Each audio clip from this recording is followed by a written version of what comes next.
Y'all ready to be history? Get started. Welcome. Hi. Hello, everyone. To the Pro Audio Suite. These guys are professional. They're motivated. With Tech to the VO stars. George Wittam, founder of Source Elements. Robert Marshall, international audio engineer. Darren Robbo Robertson and Global Voice. Andrew Peters, thanks to Tribooth. Austrian Audio, making passion heard. Source Elements. George the Tech Wittam. And Robbo and AP's international demos. To find out more about us, check theproaudiosuite.com. Line up, ladies! Here we go. Welcome to another Pro Audio Suite. Don't forget, if you want to get yourself a tribooth, use the code TRIPAP200 and you'll get $200 off your tribooth. And don't forget also, Yes? we need some likes and ratings and comments. Yes. Yes. Tell us how much you love us. That'd be Do, fabulous. please. Yeah. Give us. Where's the best place to do that? Well, I'll tell you what, look in the show notes and I'll stick a link there. That's the best way. Okay. Got it. Or just give us a comment on your favourite platform. Yeah. Wherever you listen. Yeah. Exactly. Which would be Wherever you perfect. listen. That'd be very handy. Now, George, a couple of weeks ago, you were in Denver, Colorado. I should say Nanu, but that's Boulder. And I was you were there at the very cryptic human this morning. And you were at the podcast movement. Yes, I and was. you bumped into someone over there, but you had before we get to the interview you did with the product manager of the new Mackie DLZ Creator, you had a bit of a look at that, and we're looking at it now. It looks very Rodecaster to me. Yeah, well, everything that's followed since the Rodecaster has looked very Rodecaster because they literally invented a category. Talk about setting a design standard. Good on your road. There you go. Yeah. Yeah. They're the big dogs still, I mean, for sure. I was at Podcast Movement in Denver, and I was there partially supported and sponsored by BSW, the dealer, pro audio dealer here in the U.S., and they brought along a rep from Rode to be with the booth. So I was hanging out with Rode and BSW. And, of course, there were other vendors there as well, including Mackie. So I had a moment to sit down or stand and to take a little interview in with Matthew Heron. He's actually the product manager. And what's really cool is he's not just a sales guy. He is the designer of the DLZ. Oh, wow. So you'll hear him explain, when and why the thing came to be. And he gets into a bit of detail. He talks very fast because there's a lot to cover in the short amount of time. It's a very impressive piece of kit, as we like to say. Well, let's have a listen. Hey everybody, it's George the Tech at Podcast Movement, and I've made my way finally over to Mackie, and we're getting an interview here with Matthew before it gets too noisy in here, and he's going to show us his baby. What do we got, Matthew? Well, we're here today. We've got the brand new DLZ Creator. We launched this back in May. We've been working on this thing for about 2.5 years. So that's what a lot of people learned how to, make sourdough over COVID, and I decided to design a mixer. So we're here with it, and we're really excited about this. I think there's definitely some highlights. Obviously, this is a digital podcast mixer. You can use it for live sound, but it's really designed for podcast use case streamers, folks that are, creating content, right? Yeah. Mackie's been behind the content creator since 1989. Only it used to be grunge, long hair and flannel. Right. But today it's podcasters, it's unboxing toys, right? It's things like that. That's what people want to do. And so what we're trying to do is democratize audio. Make it easier no matter what your experience level. So how we've done that is we've put 3 distinct user modes in one product. And what this effectively does is it allows you to work however comfortable you are. If you're brand new, you've never done anything, we have an easy mode that hides almost every parameter from you and allows you to just kind of have a preset-based workflow because it's very easy to load which microphone you're using, right? Now, we also have an enhanced mode. This is very similar to other products you'll see in market. There's a lot of competitors out there, but it's going to be the feature set that a lot of folks are comfortable with. If you're coming from a Rodecaster, for example, enhanced mode is going to be very comfortable for you. And then finally, we have a pro mode, and what that does is that kind of goes back into Mackie's, our back-end master fader is a really good example of a pro product that we put out for many years. But we wanted to have all the features that you imagine. So just to jump into easy mode fairly quickly, I'll just kind of show you the channel view. We made it as easy as we possibly can. You're loading a preset for the channel. We've got our EM99B microphones. So you can just pick the microphone you're using and load it right up. We also have the SM7B and many other, a little bit more generic microphones as well. Right. Plenty of choices, right? The easy customer could then, label the channel, right? We want to change the color. Let's make it blue. Let's go ahead and put a little person in there, right?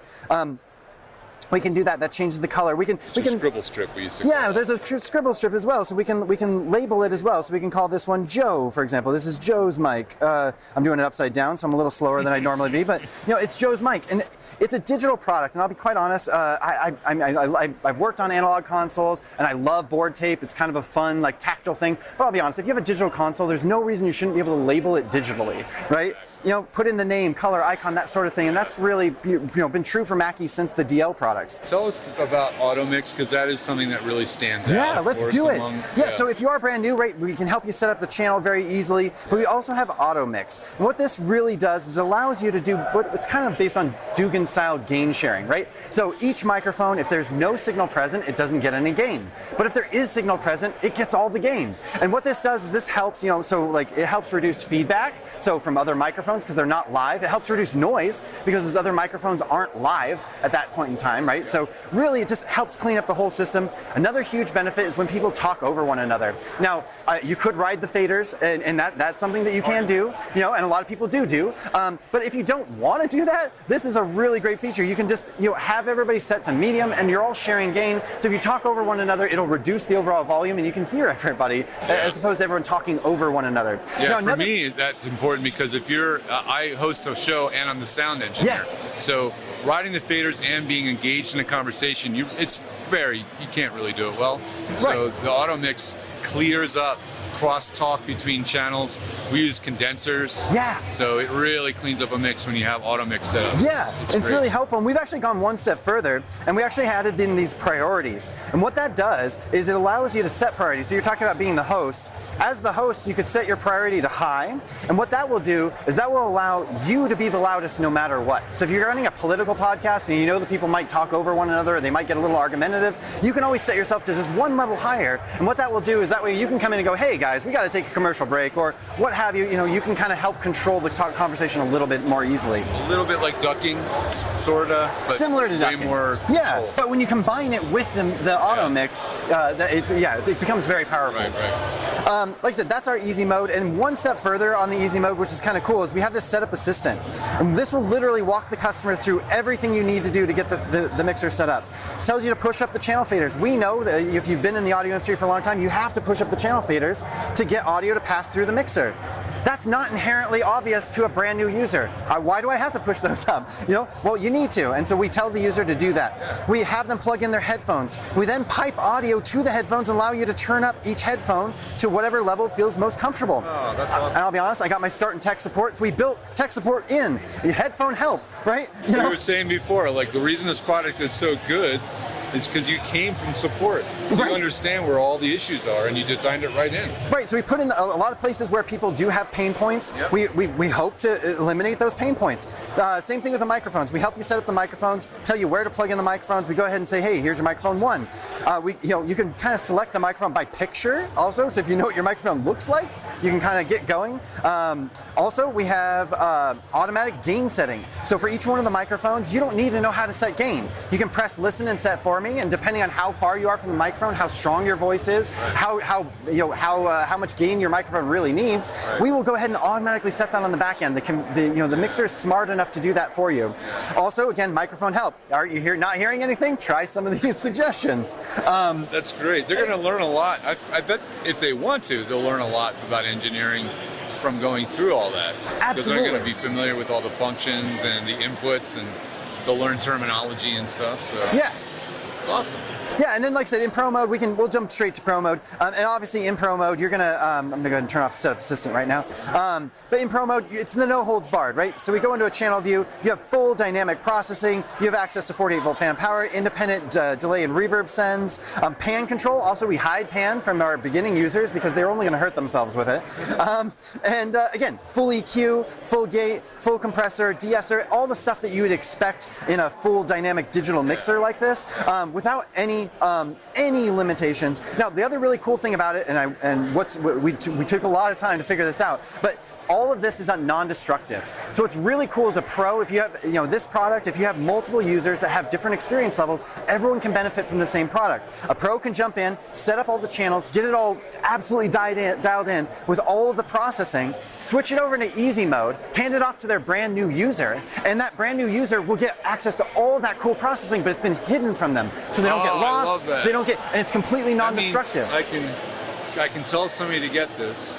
Yes. I can set up all that stuff in pro mode, and Yes. it's locked away in easy mode, and they can't mess anything up. Exactly, and it hides it all from them. And the cool thing is too, is you can load them a preset specifically for their voice and name it, and then they can just load that preset. So it's really, really flexible in those situations. And like I said, whether you're growing with a mixer, you're brand new and you want to grow to become a pro, or if you have a situation where this is going to be put in the studio, and the studio is going to be used by both pros and people that have no idea, it's really a lot more flexible. And what it does is it helps avoid what I call smear. And so a lot of times you see consoles in this category, and what they'll do is they'll be kind of easy, sort of easy to use, but they're not quite easy enough for someone who has no idea what they're doing. And then a pro will get in there and they'll say, well, yeah, I have those controls, but they're kind of clunky or they're difficult to use. And so what we really try to do is make it happy for both users. And what that means is actually separating out those user modes into two distinct interfaces. Yeah.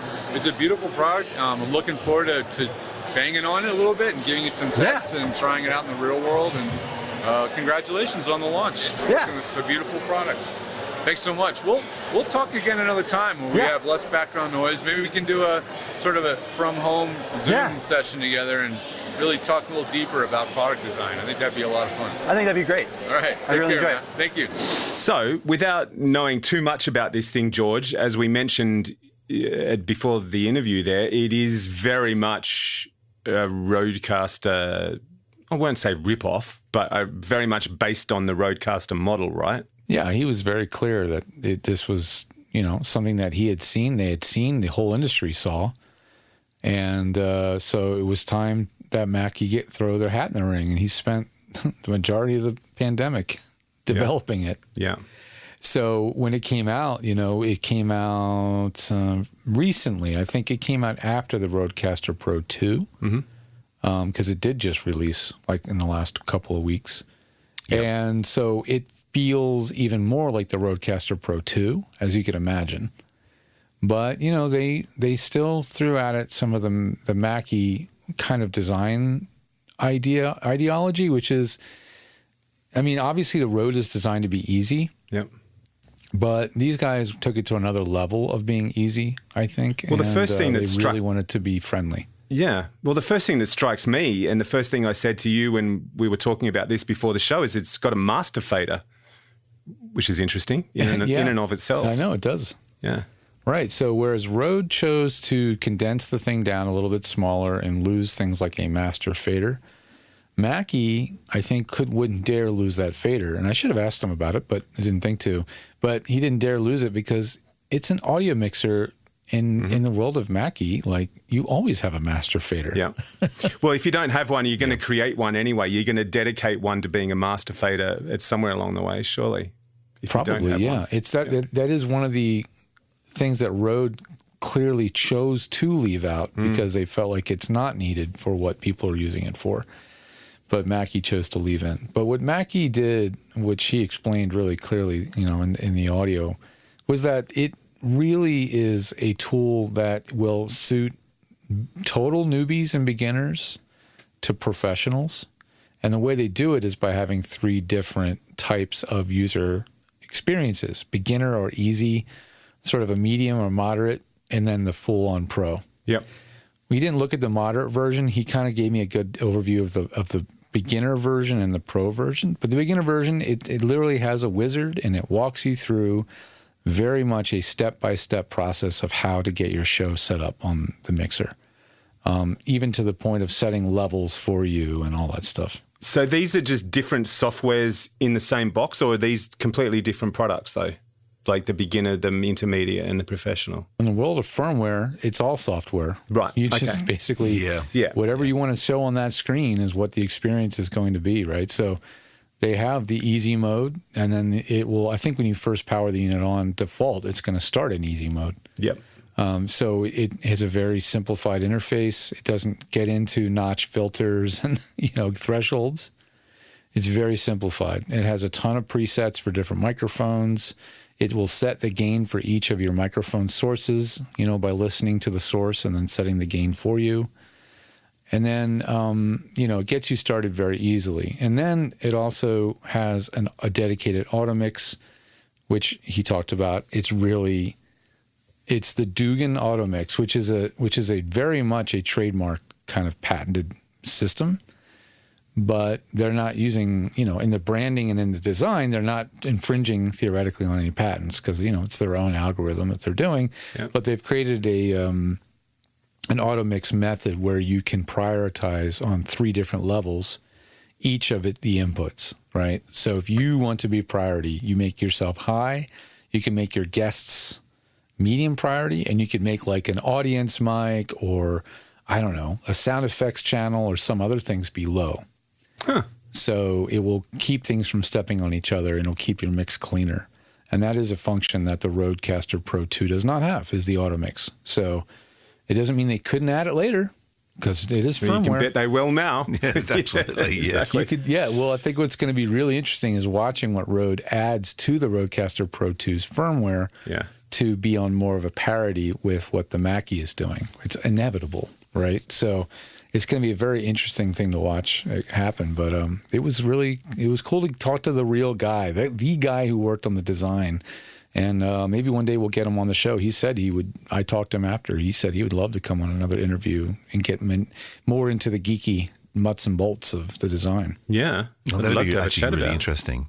Absolutely. Because I'm kind of curious as to where they've come at this from, whether they came at it like Rode have, where they've just gone, okay, straight into podcasting, or as Mackie going, we can tap into podcasting, but we're also looking at, the normal kind of audio studio kind of thing as well. Yeah. Well, Mackie, clearly they want to be in podcasting without abandoning music. Yep. So it definitely has a feeling of you could pull this out and do a live show with it, and you'd have mostly what you need to do that. It doesn't have nearly the number of outputs like a mixer, like a live mixer does. It doesn't have all the aux ends and. So can I use those faders to control my DAW? I don't know. I didn't get into that level. Yeah. I literally had an 8-minute presentation. Yeah, right. So I didn't have the time to dig deep into it. There was so much to see at the show for me that I would have sat there and played with it for an hour. I just had too much networking to do. Sure. I didn't want to squander that time. Yeah. But I would have gotten more into it. But yeah, I hope to eventually get my hands on one and put it into its paces. And if I had one for the studio I did most recently, I probably would have used it because the auto mix I think is a useful tool. Then again, I think auto mix is extremely important for live streaming, live mix, but not at all important for a podcast because in a podcast you want to capture everything flat and raw and then do all of that in post. Unless you're not going to mix it in post. Then that auto mix thing would actually would be very powerful, wouldn't it? If you were the type of person who just wanted to do a 2-track edit and didn't want to worry about having to balance a mix and all that sort of stuff, that's what we do. Perfect. Yeah, on VOBS, that's what we do. We do a live to drive. You know, so it's just it mix is baked, and if I blow the mix, then it's blown. You know, it sucks. In fact, we did an appearance. I did VOBS from the trade show floor. Mm-hmm. So I was on the panel when we had on Elaine Clark, and then we interviewed Ryan from Rode on the show. And in post, Dan had kind of a mess on his hands because the noise floor was so high. It was so annoying for me that I was riding the gain I was riding the level going to Dan. So what he hears in the mix is kind of a mess because the room tone is changing constantly as I'm turning the mics up and down, right? So he very cleverly took some room tone and laid that over the entire mix to clean it up. Yeah, because he said it was really distracting. He said, "Did you use a gate?" I said, "No, that's called human gate. I was just riding my gain because it got ungodly noisy in that space. Yeah. And it was one of the most reverberant, horribly echoey convention experiences I've ever had. It was absolutely terrible. I always find that really quite bizarre that you're actually selling basically audio stuff, if you know, in this case, and you're in an environment that just doesn't showcase it very well at all. What are you going to do, I suppose? It just shows how much of a lack of understanding of what is needed for a good experience by the attendants or the customers from the owners of that building. Yep. And the owners of that building are Marriott. You may have heard of them.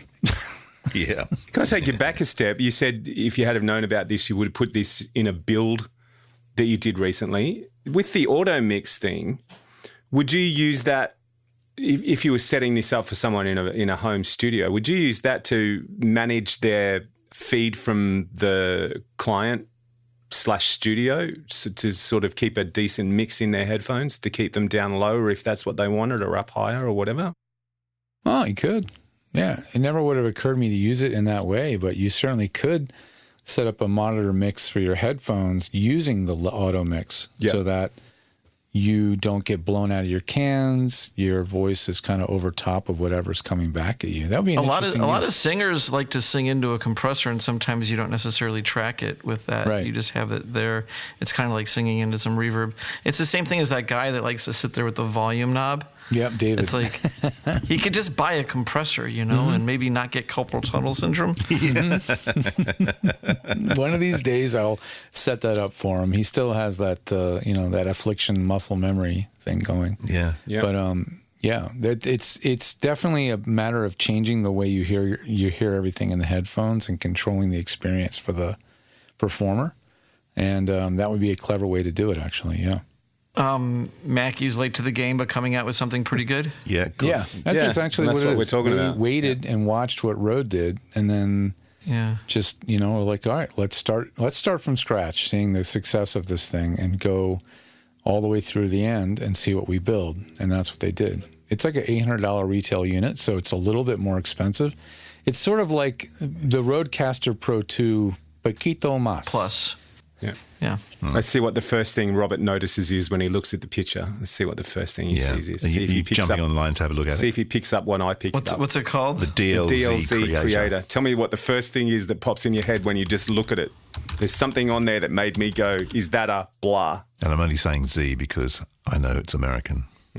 Zed, Deals. It's the Deals. Deals Creator. So basically, Robbo thought, is this an 8 fader unit for my Pro Tools system with a touchscreen? No. There's something on there that's not on the Rodecaster. A master fader? Aha, No, there you go. God, First cab off the rank, just they like did me. Rip off. Yeah, Yeah. the master fader. Yeah. But they did pretty much rip them off, pretty much. That's the second part of the conversation. It's like buttons on the bottom, buttons on the top, side by side, colorful buttons on the right. Ooh, you get one more fader, 2 more faders. You get a master fader. You get some knobs that you don't have. Are those digital encoder knobs? Right. Yeah. So like we're on the Rodecaster, the knobs are really a one-trick pony. And how much is a Rodecaster 2? Like $699. And here I can buy this one for $679. Oh, $679. They're discounting. Well, it's retail $800. Yeah. But yeah. So it's a very, very tough customer in terms of competition. It's physically bigger. It's not going to fit on everybody's workstation. That's for sure. But that touchscreen is extremely compelling. It's the size of like an iPad mini. Wow. Yeah. That's very a good size. large, easy to use, and very good looking screen. And the knobs on the side of the screen that are assignable, make the knobs infinitely more flexible. So, What, out of interest, what preamps are they using there? Is it their Onyx? Are they Onyx? They're VLZs for the DLZ. Yo, yo, yo. that's a darn good question. Hang on, I'll get the gun I don't out. recall him saying that they are Onyx. I don't know, and I don't think that's probably even possible. Maybe they're the Exergs, or what the hell does Behringer call their Onyxes? We took a few Yeah, that's letters right, and that's rearranged them. Yeah. Preamps. I think it's kind of Mackey's turn to rip off or knock off another brand after being, knocked off by Behringer for the last 10 years. Yeah. It says 4 Onyx 80 microphone preamps. Oh, yeah, Onyx 80s. Onyx 80s. Okay. Does that mean 80 decibels? I can't Close to it, I think. Decibels. Yeah, I think he said it's around 74, 75 dB of gain. Wow. For all your SM7Bs. With the Z's. There you go. Bees. Yeah. So it's another product out there in the midst, and time will tell to see what how it holds up. Do you get the backpack with it? Does it come with the slick carrying case? Ooh. Seriously, doubt it. It looks like it does. I mean, maybe you have to pay extra for that, but it looks like it's got a nice little bag to it. Yeah, that'd be a nice idea if it did. I'm sure they'll sell it to you. But yeah, what I think that really stood out from the interview from Matthew was that he came from years in customer service. And I think when you have a product that was designed from somebody that comes from customer service, they understand what all the questions are going to be because they know the client, they know the user differently than somebody that just designs a product to meet a price point and have a certain, fill a SKU. We really got to make an X, right? I must ask, what is the Ethernet for? It is a future updatable platform feature device. I was told an inside scoop of what it will do. I don't think I can tell you. But right now it's just firmware updates like the Rodecaster Pro 2. It's the Ethernet is only for software. Might it do anything that I'm thinking about? If you can think of 3 letters that indicate sending information into another space or time, then yes, okay. If that's what you're thinking of. Yes. There you go. Anyway, yeah, it's a feature they're going to release. I think they're going to release, by the time you guys hear this, maybe they've already released a firmware update for the Ethernet port, but I know it's coming, and it will be infinitely more like integratable into a current 3 letters existing, beginning with an A? No. But it'll integrate into an AV media production suite or facility more slickly. Seamlessly. I'm still trying to think what the 3 letters are. Mm-hmm. Well, I don't think we can say that, can we? 3. I'm wondering what they are. 3 letters. 3 letters. 3 letters. This is like a cryptic quiz on the weekend. I know. I know. Letters. I'm going to have to think about that one. I'll tell you offline. All right, let's finish this show because it's killing me already.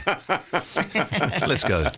All right, we're out. See ya. What are the 3 letters? Yeah, just end the show so we can find out, and that's our out. That's a good one. Yeah, I've had enough of this show. I just want to know what the 3 letters are. Well, that was fun. Is it over? The Pro Audio Suite with thanks to Tribooth and Austrian Audio.